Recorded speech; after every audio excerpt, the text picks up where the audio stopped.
You ever walk into a place and feel like your soul just evaporated a little? Like something intangible inside you curled up in a ball and whispered, "Not this again." Yeah, that's what Alan Watts was warning us about. Not haunted houses, not creepy alleyways, but real-world places that, if you're not careful, will quietly eat away at who you really are. And the wildest part, you probably go to some of these places every single day. Alan Watts, the British philosopher with the velvet voice and razor-sharp insight, spent a good chunk of his life warning us about the illusion of identity, the traps of ego, and the seductive prisons of modern society. He wasn't wagging his finger like some grumpy professor. He was that one voice in the back of your head whispering, "Hey, what if everything they taught you is a lie?" So let's get into it. The 7 places that might look harmless on the outside, but step inside too often, and they'll slowly, gently, and very efficiently dismantle the truest version of you. First up, the office. Let's be real. There's no faster way to abandon your authentic self than to put on your work personality. You know the one. You lower your voice, smile more, use words like circling back and synergy, and slowly start sacrificing your time, your opinions, and your dreams in the name of productivity. Watts would say this place sells you a false sense of purpose. The office tricks you into believing that being busy equals being important. But the truth, most of us are just spinning wheels, pretending our time cards are tickets to validation. And the scary part, we start identifying with our job titles. You're no longer Anna or Jamal or whoever your assistant regional manager, and somehow that becomes your entire identity. Your worth becomes tied to a performance review, a LinkedIn endorsement, an email that says "great job" from a middle manager who doesn't know your last name. But don't worry, it gets worse. The second dangerous place, the mall. Yes, the mall, or more broadly, consumer culture. Shopping centers, online stores, social media feeds filled with influencer hauls. These places sell you an illusion that you can buy your identity, that the you inside is just a few purchases away. New jacket, reinvented. New skincare routine, enlightened. New iPhone, transcended. But you're not shopping for clothes or tech, you're shopping for validation. Watts would tell us that materialism is just a way to quiet the existential dread. You feel empty inside. Don't meditate on it. Don't go inward. Just buy a new pair of shoes. That'll fix it. It won't, of course, but for a moment, you'll feel better. Like a band-aid on a broken bone. And it's addictive. The mall promises identity, but it delivers distraction. And slowly, you start forgetting what you really value because all your attention is hooked on the next best thing. Third place, church. Yeah, we're going there. Watts wasn't anti-spirituality, not even close. But he was deeply skeptical of organized religion. Not because he hated God, but because he saw how many religions turn genuine spiritual experience into a rigid system of rules, guilt, and identity control. See, spirituality is supposed to connect you to something bigger than yourself. But sometimes the church, temple, or whatever building you step into becomes a place where you're told who you are, what you're allowed to believe, who you can love, what you should be ashamed of. The dangerous part isn't belief, it's the surrendering of your own direct experience. You stop feeling the divine and start obeying it instead. And for many, this leads to deep, internal conflict. You start censoring your thoughts, suppressing your doubts, hiding your truth in fear of rejection. That's how the self starts to disintegrate. Not in one big moment, but in 1,000 tiny silences. Next up, school. Now this one's sneaky, because education should be a place where you grow. But in the way our systems are set up, it often becomes a place where you learn how to conform. From the moment you step into a classroom, you're taught that there are right and wrong answers. That success looks like grades, gold stars, and standardized tests. Creativity, optional. Memorization, mandatory. Over time, you're rewarded for being obedient, not original. Watts would have called this the factory of identity. You're molded, shaped, and stamped into a product that fits into society. And if you don't fit, you're labeled difficult, weird, or troubled. It's not about finding yourself, it's about becoming what's acceptable. Fifth on the list, the gym. Hold on, the gym? Really? Yeah, because it's not about fitness, it's about identity obsession. Don't get it twisted. Exercise is great. Moving your body, releasing stress, staying healthy, that's all beautiful. But have you seen how the gym has evolved into a temple of self-criticism? It's no longer about feeling strong, it's about looking like you're better than everyone else. Watts would point out how this obsession with self-improvement is still ego in disguise. Whether you're chasing six-pack ABS or an ultra-toned glute, if the why behind it is rooted in shame or comparison, then the gym becomes another place where the self dissolves, where you look in the mirror and only see flaws, where your identity is locked in a constant war with not enough, and it never ends. You hit a goal, and the bar moves. You chase perfection, but it's a mirage. Every rep becomes a negotiation with self-worth. That's not self-care, that's self-erasure. Dangerous place number 6. The dinner table. Yes, that dinner table. Not every dinner table is dangerous, but you know the one I'm talking about. Family dinners where you shrink yourself just to keep the peace, where you smile through passive-aggressive jabs, where you play the good daughter, the quiet son, the peacemaker or troublemaker, whatever mask you've had to wear since you were a kid. Watts believed family systems could become cages, not intentionally most of the time. It's just people doing what they were taught. But when the roles you're forced to play at the dinner table no longer match the person you've become, it creates an inner split. You start leaving parts of yourself at the door. You nod along with ideas you no longer believe. You bite your tongue until it bleeds. That's how authenticity dies, in the spaces where it's not welcome. And finally, place number 7. The internet. Yeah, you already knew. The internet is a hall of mirrors where everyone's reflecting back what they think you should be. You want validation. Click like. You want love. Perform. You want peace. Good luck. There's a trending topic and you're already late. Watts would have absolutely lost his mind over Twitter or TikTok. He'd say the digital world is a playground for the ego. You build an online self that's curated, polished, filtered. You tweet to prove you're clever. You post to prove you're happy. You scroll to see how you're measuring up. But the more you're online, the more your attention, your life force is poured into the idea of you, not the truth of you. The real danger. You start to believe that's who you are. A highlight reel, a persona, a brand, and the actual you. That part that sits in silence, that feels deeply, that isn't trying to impress anyone. That part gets quieter and quieter, until you forget what they even sound like. So what's the point of all this? Why does it matter? Because these places, these institutions, these environments, they don't mean to destroy you. They're not evil villains in a movie. They're just systems. Places built on expectations, roles, norms. But the longer you stay in them without awareness, the more you unconsciously conform.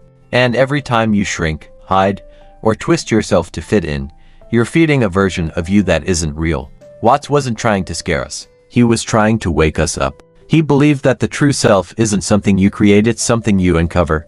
It's already there, underneath the layers of identity, performance, fear. And if you want to find it, you have to be willing to walk away from the places that keep trying to make you forget. So here's the dramatic takeaway. Be careful where you hang your soul. Not every place deserves your presence. Not every environment supports your becoming.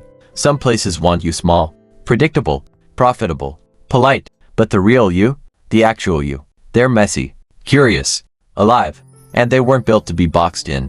So, question the office, question the mall, question the feed, the mirror, the pew, the dinner table, question everything.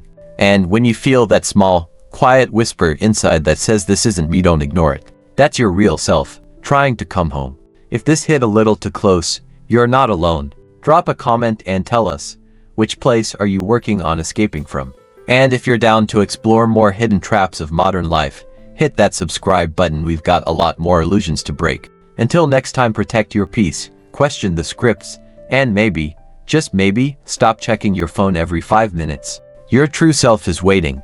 And here's the kicker: escaping these places, it's not some dramatic burn it all down move. It's not quitting your job tomorrow, tossing your phone in the ocean, and running off to a mountain monastery with a dog-eared copy of the book. That's not real life. What is real is noticing, becoming aware. Alan Watts always emphasized that awareness is the beginning of transformation. You don't have to bulldoze your life to find yourself. You just have to start watching, observing how these environments pull you away from yourself bit by bit, smile by fake smile, checkbox by checkbox. Let's go back to the office. You probably need to be there. You've got bills, responsibilities. But what if you stop playing the role so hard? What if you let a little of the real you bleed through the mask? Maybe it's speaking up when you'd normally stay quiet. Maybe it's taking your lunch break outside, alone, instead of filling every second with small talk and fake productivity. The point isn't to destroy the environment, it's to stop letting the environment own you. Because that's what happens. When we move through these places unconsciously, they start to program us, and not with evil intentions, but with a subtle, insidious rhythm. Over time, we sink to the beat of what's expected instead of listening to the music of our own mind. And listen, sometimes it feels easier to go along with it, to just blend in. There's safety in doing what everyone else is doing. There's comfort in routine. You don't have to confront anything. You don't have to wrestle with the weird, messy, soul-stretching truth of who you are. You just perform.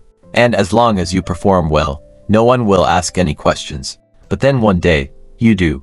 You wake up, and there's this strange hollowness. You don't even know what you want anymore. You've spent so long pleasing your boss, your family, your followers, your friends, that your own voice is buried under a mountain of shoulds and musts and maybes. That's when the crisis comes in. What's called this a kind of spiritual panic. When the identity you've built, the one you present to the world, starts to crack, and you realize, wait, this isn't me. It's terrifying, but it's also the first breath of freedom. Because here's a wild truth. Your true self doesn't need to be invented. It's already there. It's always been there. It's the you that laughs too loud, that cries over weird documentaries at 2 a.m., that wants things you're too scared to admit out loud, that questions the rules even when it's easier to follow them. You don't need to find yourself, you need to remember yourself. And part of that remembering is starting to see these dangerous places for what they are. Not evil, but seductive. Comfortable cages with velvet walls. They whisper to your ego. They reward the performance. But the soul doesn't care about applause.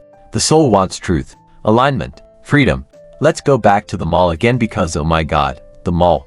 It's the ultimate identity laundromat. You feel off. Buy a vibe. Reinvent yourself with a jacket. Become a whole new person with a $90 candle. And look, we've all done it. We've all had the "if I get this, I'll feel better" moment. Spoiler, you don't. Not for long. The purchase high fades, and the emptiness remains. Because you weren't trying to buy a thing. You were trying to buy a feeling. A sense of self. But that can't be packaged. And it definitely can't be returned. Watts would say this is the root of suffering. Chasing the illusion of fulfillment outside of ourselves. Thinking the next achievement, the next relationship, the next product will finally make us whole. But wholeness isn't earned. It's remembered. And you know where this gets especially slippery? Social media. We gotta talk about the feed.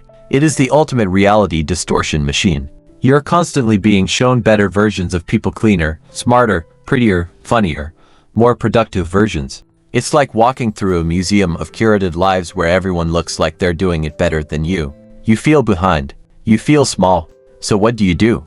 You curate your life. You post the highlight reel. You filter your breakfast. You caption your existential crisis with something cute so it doesn't scare people off. But now you're not just comparing, you're competing in the performance of self. You're trapped in an endless loop of validation hunting. And the algorithm, it eats it up. It feeds your insecurities and disguises it as connection. Watts would have called it the ego playground. A place where the I becomes everything. Look at me. Validate me. Like me. But the more you become obsessed with being seen, the more disconnected you become from being felt. And the real you? They're watching from the background like, damn, I miss us. Let's zoom back in on the dinner table. This one hits hard because it's personal.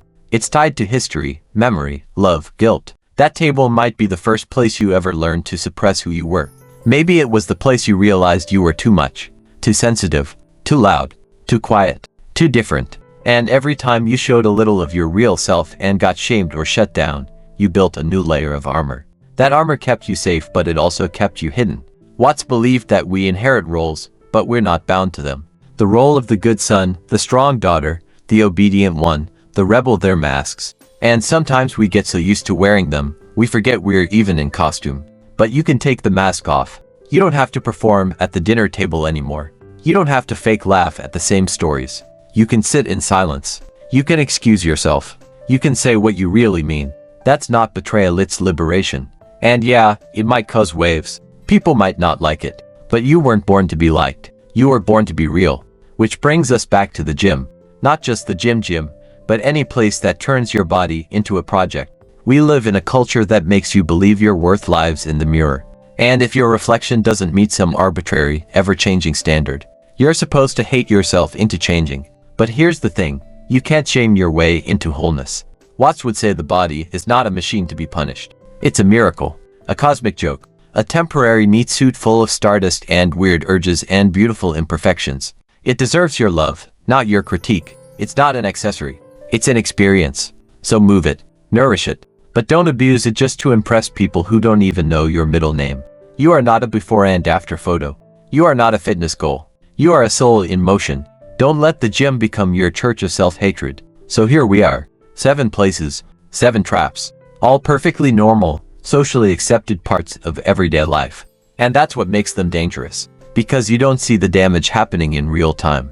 It's a slow leak, a silent forgetting. But you can come back. You can always come back. Watts didn't offer answers, he offered invitations. To pause, to breathe, to watch, to question, and maybe, to laugh at the absurdity of it all. Because sometimes, the most spiritual thing you can do is say, wow, this is insane, and then choose to walk a different way. So what do you do now? You wake up, you start paying attention, you stop performing for rooms that were never built to hold your full self. You give yourself permission to be weird, soft, quiet, wild, curious, uncertain. You remember that you are not a brand, not a title, not a reflection, not a role. You are awareness, having an experience. And you get to choose how much of yourself you give to these places and how much you keep for the sacred space inside. That's the real message. And if you're still with me, I want to know, which place hit you the hardest? Which one are you walking away from today? Drop a comment and let's talk about it. Hit that subscribe button if you're into shaking off illusions and finding your way back to something real. Because the truth, you were never lost. You were just living in the wrong places. And maybe, just maybe, that's the most dangerous place of all. The belief that you're lost. Alan Watts would have looked you dead in the eyes with that calm, slightly amused smirk of his and said, you can't find yourself because you never left. You just got distracted. Distracted by systems, by scripts, by other people's expectations wrapped in praise, punishment, and perfectly filtered photos. If you enjoyed this, tap like, subscribe, and share. It tells the algorithm that this content matters, and it helps us keep creating more.